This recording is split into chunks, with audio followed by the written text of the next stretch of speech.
Kamusta? Pambansang tanong na kinakatakutan ng mga OFW sa iba't ibang panig ng mundo na kagaya ko. pagkat ang pangangamusta na yon ay merong kaakibat na halaga. Kagaya ng, hi sis, kamusta? May extra ka ba? Pampaayos lang ng kisame.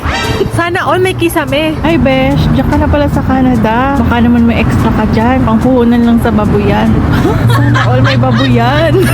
Baka may extra ka. Pang-sponsor lang sa paliga sa basketball. Wow, sana all may uniform sa basketball. Iilan lang to sa mga kwento ng mga OFW. Na kaibigan namin dito sa Canada. Pero kabayan, Kumusta ka na nga ba? okay pa ba? Pero ako, okay na okay ako dito. Hindi marangya ang buhay, Pero maayos. pero ang kapalit nun, Ang pagtitiis dahil ilya-milya ang layo namin sa aming pamilya. at malayo sa mga tunay mong kaibigan. Ano ulit? Tunay! Kaya sa susunod, pag mga ngamusta ka, Gawin mo namang sincere, besh. Huwag yung may kasamang agenda. Kung may pautang. Ganun. ikaw kabayan, Anong kwentong pangamusta mo? kasi iniisip nila kapag OFW ka, Pag apak mo pa lang sa bansang pinuntahan mo, mayaman ka na agad. at yan ang next topic natin. Please like and subscribe! Bye!